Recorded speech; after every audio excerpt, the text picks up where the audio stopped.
Welcome and greetings on another beautiful day, April 9th, 2020. We are still in the midst of the shelter in place. So we are taking shelter of the Srimad Bhagavatam today. We'll be reading from the Canto 1 of Srimad Bhagavatam, chapter 17, Punishment and Reward of Kali. This is the personification of this age of Kali. How, when Maharaj Parikshit, the great king, son of Abhimanyu, grandson of Arjuna,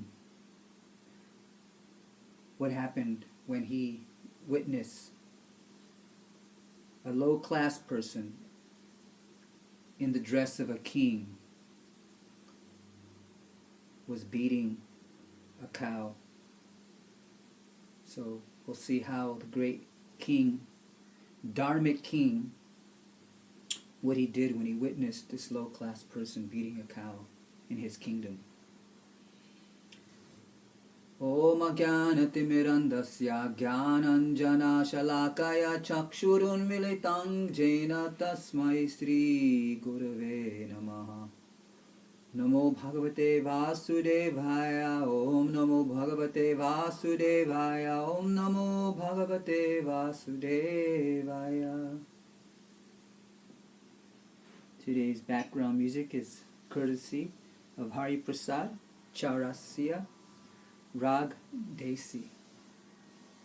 Text 1. Sutta uvacha tatra go mitunam raja hanyamanam anatavat dhandahastam cha vrishalam dhadrishe nripa lanchanam. Sutta Goswami said, after reaching that place, Maharaj Parikshit observed that a lower caste Shudra, dressed like a king, was beating a cow and a bull with a club, as if they had no owner. So, Varnashram is divided into 4 orders and 4 divisions. Brahmana, Kshatriya, Vaishya, and Shudra. So Brahmana is the priestly class. Kshatriya is the warrior or administrative class. Vaishya is the mercantile banking class, farmers, etc. And Shudra is the laborer class. So here, a person who had the qualities of a Shudra, low class, was dressed as a king and beating a bull and a cow. The bull was as white as a white lotus flower. He was terrified of the Shudra who was beating him, and he was so afraid that he was standing on one leg, trembling and urinating. Although the cow is beneficial because one can draw religious principles from her, she was now rendered poor and calfless. Her legs were being beaten by a Shudra. There were tears in her eyes, and she was distressed and weak. She was hankering after some grass in the field. So, the cow is being compared with religion because the cow gives so many wonderful things that could be used. Even the stool and the urine of the cow is useful. What to speak of the milk, which gives cheese and butter. So in Vedic culture, cows were always protected, not like today where they're being slaughtered. So cows were always protected. Everyone had their own cow that they could use and everyone had their own bull that would help till the fields. Things were a lot more natural and pleasant in Vedic culture, Vedic society 5,000 years ago. Maharaj Parikshit, well equipped with arrows and bow, and seated on a gold embossed chariot, spoke to him, the Sudra, with a deep voice sounding like thunder. "Oh, who are you? You appear to be strong, and yet you dare kill within my protection those who are helpless. By your dress, you pose yourself as a godly man, a king, but by your deeds, you are opposing the principles of the twice-born Kshatriyas." Prabhupada makes the point here that Brahmanas, Vaishyas, Kshatriyas, and Vaishyas were considered twice-born because they could. I'll just read some of the purport. It says, the Brahmanas, Kshatriyas, and Vaishyas are called twice-born because for these higher classes of men, there is one birth by parental conjugation, and there is another birth of cultural rejuvenation by spiritual initiation. I like the way Srila Prabhupada says that. There is another birth by cultural rejuvenation. This is what is needed right now in society, a cultural rejuvenation by spiritual initiation from the bona fide teacher or spiritual master. Maharaj Parikshit continues, "You rogue, do you dare beat an innocent cow because Lord Krishna and Arjuna, the carrier of the Gandiva bow, are out of sight? Since you are beating the innocent in a secluded place, you are considered a culprit and therefore deserve to be killed." Then Maharaj Parikshit asked the bull, "Oh, who are you? Are you a bull as white as a white lotus, or are you a demigod? You have lost 3 of your legs and are moving on only one. Are you some demigod causing us grief in the form of a bull?" Now for the first time in a kingdom, well protected by the arms of the kings of the Kuru dynasty, I see you grieving with tears in your eyes. Up till now, no one on earth has ever shed tears because of royal negligence. This is a godly kingdom where the king is a devotee of the Lord and who takes care of the subjects, of all the people, not in a place where there is no care for the subjects, for the population. I mean, there is in some ways, but we see in so many others, laws are being passed that aren't for the benefit of the general populace. Maharaj Parikshit continues speaking to the bull, who is the personification of religion. "O son of Surabi, you need lament no longer now. There is no need to fear this low-class Sudra. And, O mother cow, as long as I am living as the ruler and subduer of all envious men, there is no cause for you to cry. Everything will be good for you."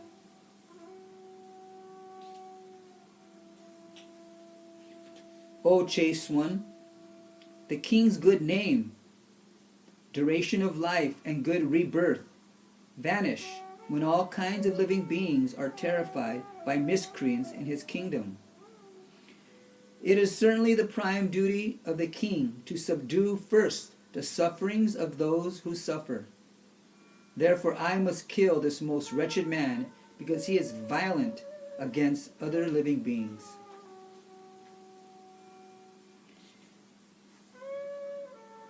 Maharaj Parikshit repeatedly addressed and questioned the bull thus, "O son of Surabi, who has cut off your 3 legs?"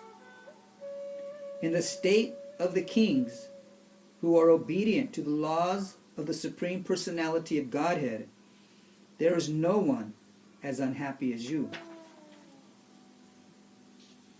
O bull, you are offenseless and thoroughly honest. Therefore, I wish all good to you.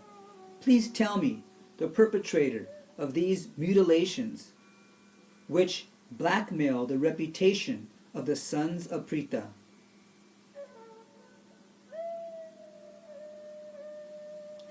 Whoever causes offenseless living beings to suffer must fear me anywhere and everywhere in the world. By curbing dishonest miscreants, one automatically benefits the offenseless. An upstart living being who commits offenses by torturing those who are offenseless shall be directly uprooted by me, even though he be a denizen of heaven with armor and decorations. The supreme duty of the ruling king is to give all protection to the law-abiding persons and to chastise those who stray from the ordinances of the scriptures in ordinary times, when there is no emergency. The personality of religion said, These words just spoken by you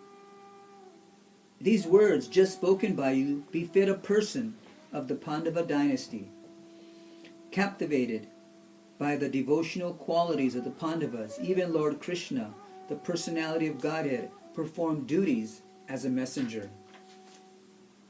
O greatest among human beings, it is very difficult to ascertain the particular miscreant who has caused our sufferings, because we are bewildered by all the different opinions of theoretical philosophers.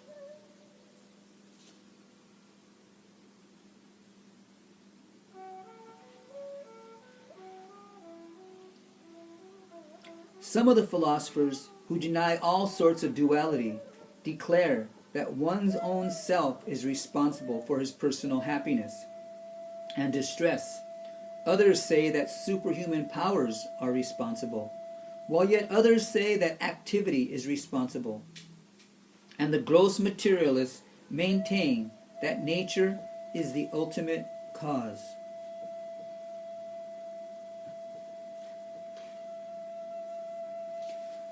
There are also some thinkers who believe that no one can ascertain the cause of distress by argumentation, nor know it by imagination, nor express it by words. O sage amongst kings, judge for yourself by thinking over all this with your intelligence. I'm going to read the purport here. Beautiful purport.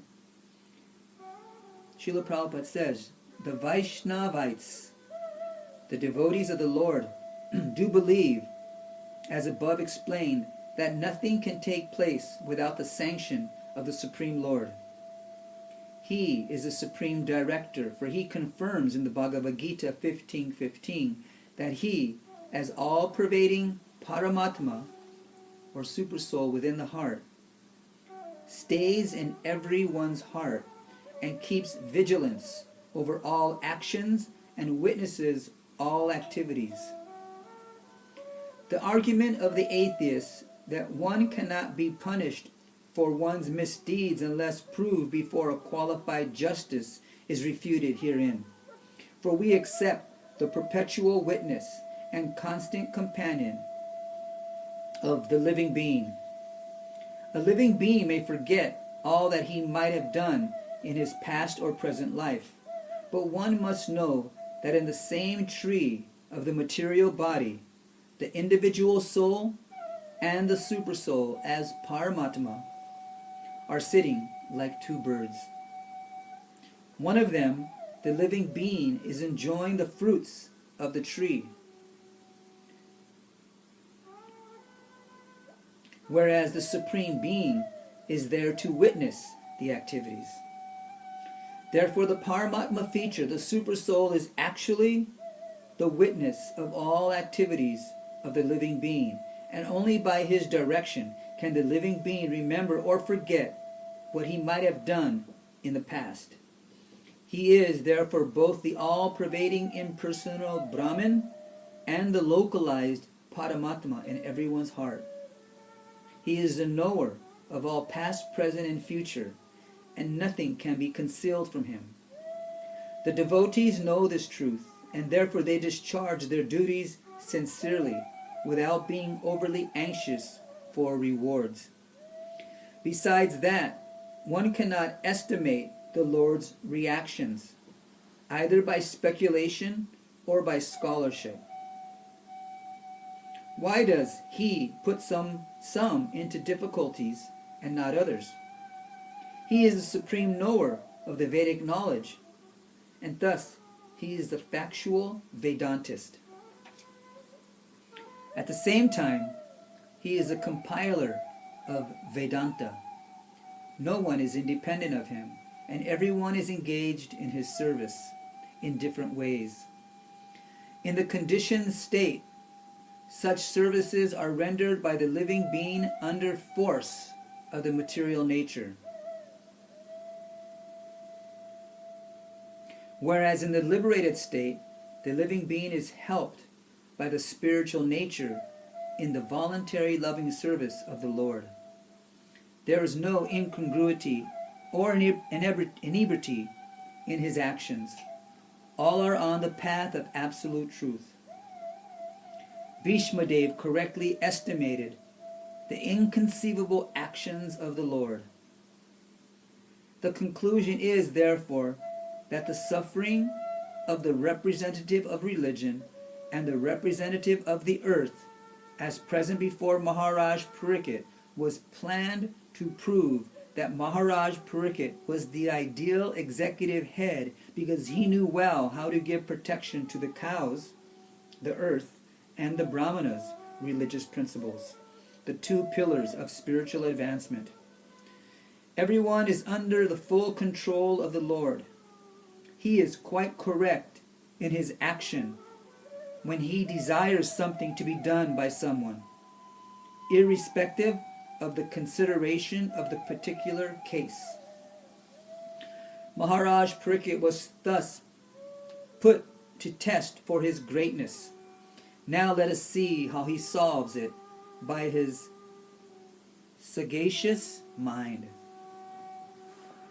Is that the word? Sagacious. It's like a sage. It's like a extension of the word sage. Sagacious mind. I don't know how you pronounce it. Hey Siri. Hey Kalimba. Oh, sorry. Sutta Goswami said, "O best among the Brahmanas." So now the narration is continuing.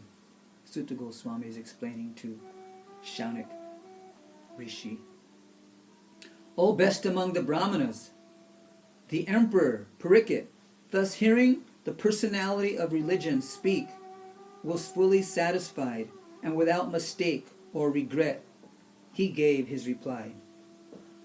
The king said, 'O you who are in the form of a bull, you know the truth of religion, and you are speaking according to the principle that the destination intended for the perpetrator of irreligious acts is also intended for one who identifies the perpetrator.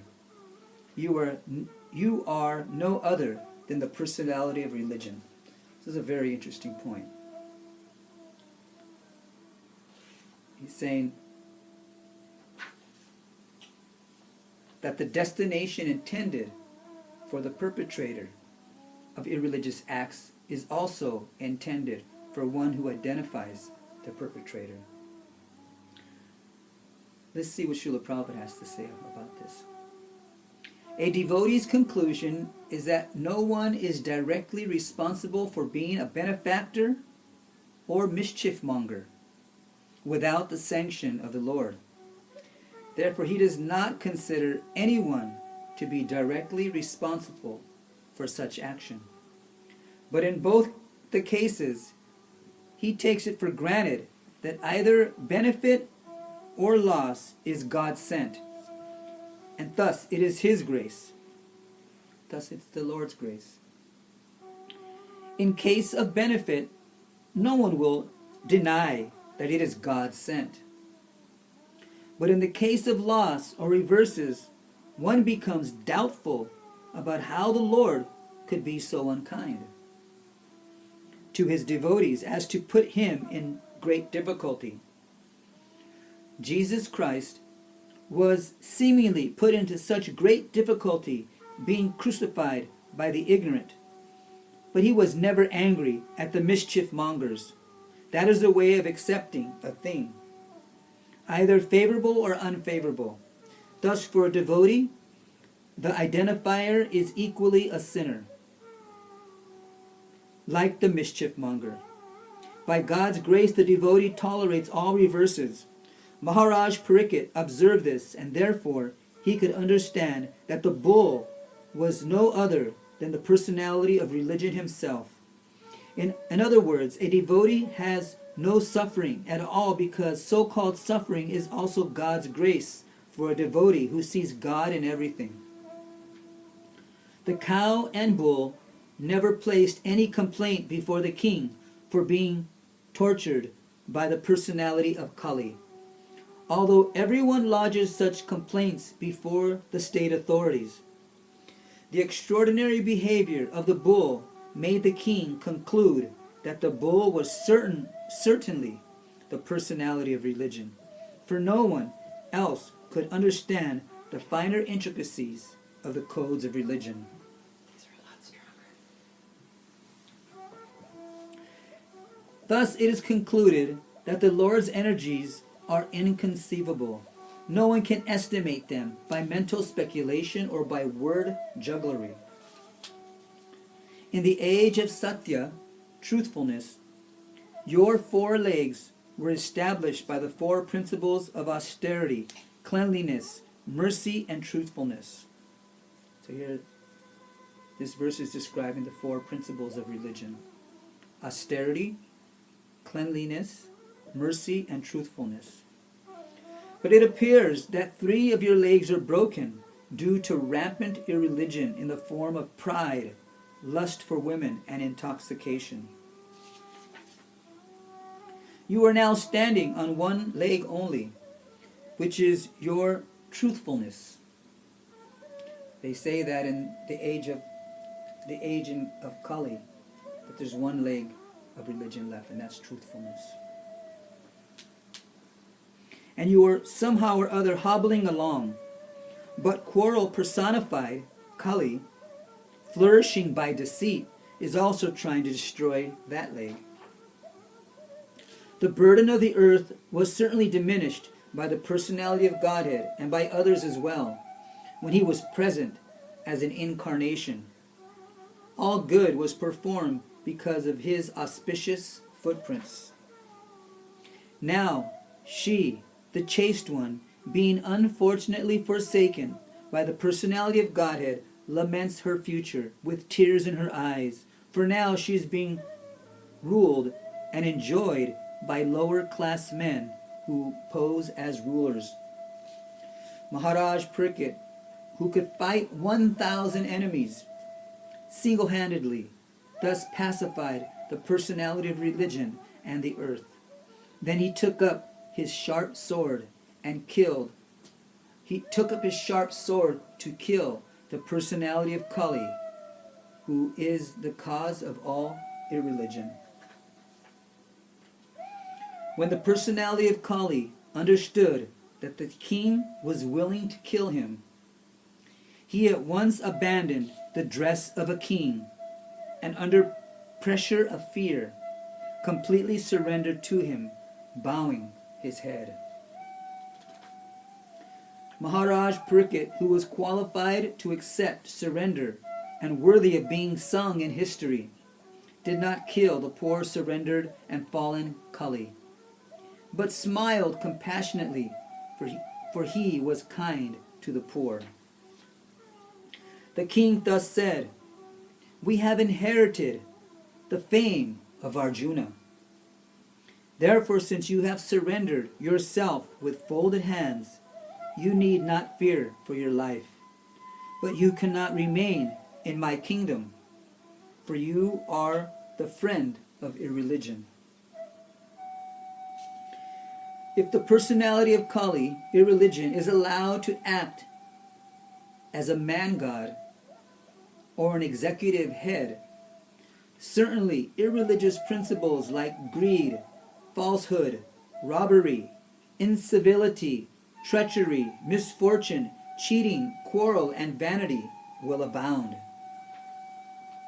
Therefore, O friend of irreligion, you do not deserve to remain in a place where experts perform sacrifices according to truth and religious principles for the satisfaction of the Supreme Personality of Godhead.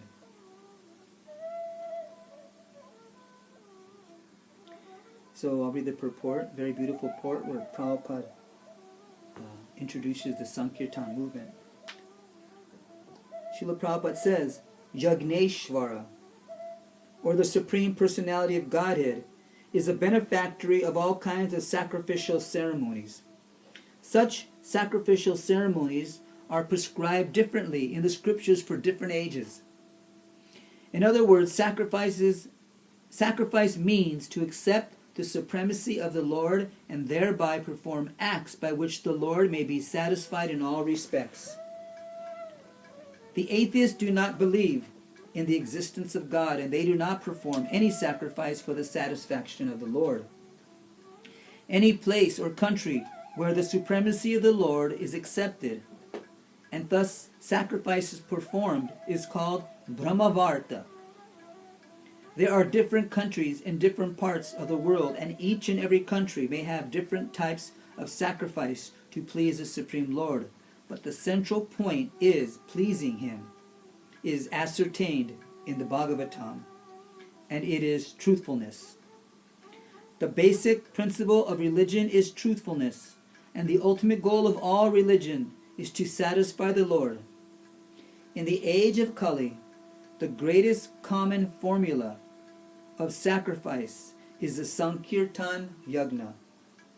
Lord Chaitanya preached this method of yagna, and it is understood from this verse that the sacrificial methods of Sankirtan Yagna may be performed anywhere and everywhere in order to drive away the personality of Kali and save human society from falling prey to the influence of the age.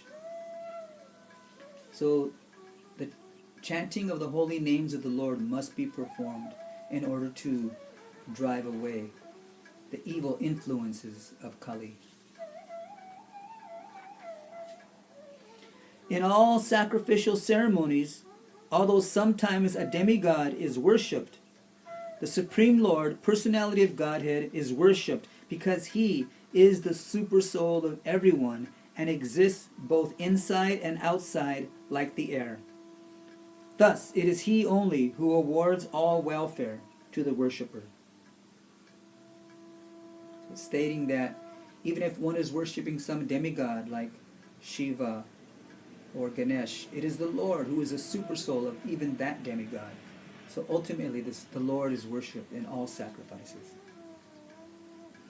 Sri Sutta Goswami said, the personality of Kali, thus being ordered by Maharaj Pariksit, began to tremble in fear.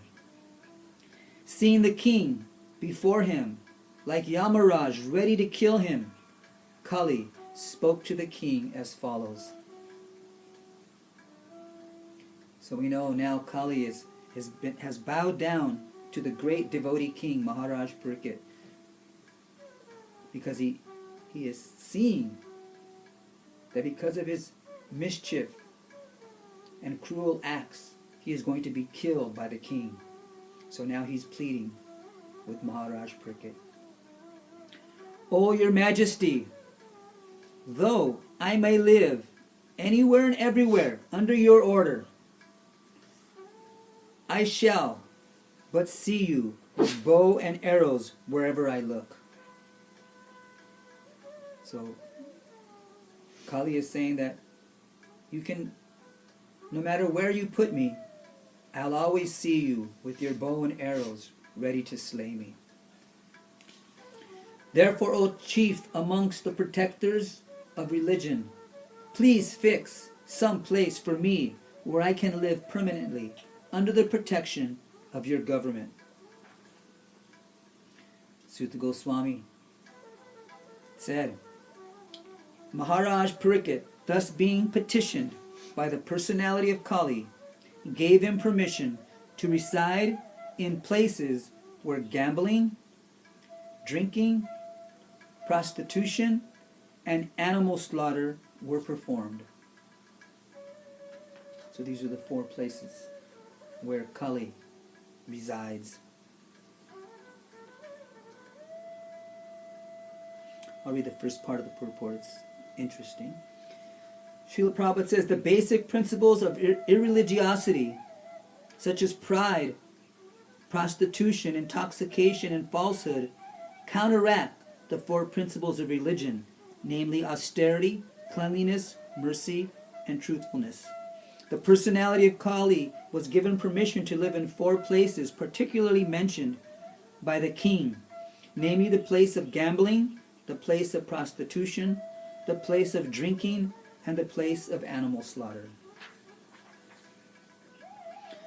The personality of Kali asked for something more, and because of his begging, the king gave him permission to live where there is gold. Because wherever there is gold, there is also falsity, intoxication, lust, envy, and enmity. Srila Prabhupada gives a very interesting purport here. We're talking about gold and the gold standard. He says, although Maharaj Parikshit gave Kali permission to live in 4 places, it was very difficult for him to find the place. Because during the reign of Maharaj Parikshit, there were no such places. Therefore, Kali asked the king to give him something practical, which could be utilized for his nefarious purposes. Maharaj Parikshit thus gave him permission to live in a place where there is gold. Because wherever there is gold, there are all the above mentioned 4 things, and over and above them, there is enmity also. So the personality of Kali became gold standardized. According to Srimad Bhagavatam, gold encourages falsity, intoxication, prostitution, envy, and enmity. Even a gold standard exchange and currency is bad. Gold standard currency is based on falsehood because the currency is not on a par with the reserved gold. The basic principle is falsity because currency notes are issued in value beyond that of the actual reserved gold. This artificial inflation of currency by the authorities encourages prostitution of the state economy. The price of commodities becomes artificially inflated because of bad money or artificial currency notes. Bad money drives away good money. Instead of paper currency, actual gold coins should be used for exchange. And this will stop prostitution of gold. Gold ornaments for women may be allowed by control, not by quality, but by quantity. This will discourage lust, envy, and enmity. When there is actual gold currency in the form of coins, the influence of gold in producing falsity, prostitution, etc. will automatically cease. There will be no need of an anti-corruption ministry for another term of prostitution and falsity of purpose. Text 40. Thus the personality of Kali, by the direction of Maharaj Parikshit, the son of Uttara, was allowed to live in those 5 places. Therefore, whoever desires progressive well-being, especially kings, religionists, public leaders, brahmanas, and sannyasis, should never come in contact with the 4 above-mentioned irreligious principles. Thereafter the king re-established the lost legs of the personality of religion, the bull, and by encouraging activities, he sufficiently improved the condition of the earth. The most fortunate emperor, Maharaj Parikshit, who was entrusted with the kingdom of Hastinapur by Maharaj Yudhishthir, when he desired to retire to the forest, is now ruling the world with great success due to his being glorified by the deeds of the kings of the Kuru dynasty. Maharaj Parikshit, the son of Abhimanyu, is so experienced that by dint of his expert administration and patronage, it has been possible for you to perform a sacrifice such as this. Thus ends the Bhaktivedanta purports of the first canto, 17th chapter of the Srimad Bhagavatam, entitled Punishment and Reward of Kali. Jai. Glories to Srimad Bhagavatam. Hare Krishna, Hare Krishna, Krishna Krishna. Kirtan.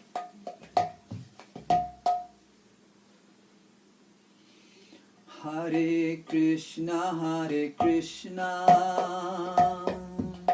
Krishna Krishna, Hare Hare, Hare Rama, Rama Rama, Hare Hare, Hare Krishna, Krishna Krishna, Hare Hare, Hare Rama, Rama Rama, Hare Hare, Hare Krishna, Krishna Krishna, Hare Hare, Hare Rama, Rama Rama,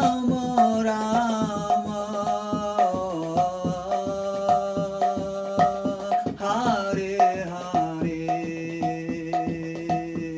Hare Krishna, Hare Krishna, Krishna Krishna, Hare Hare, Hare Rama,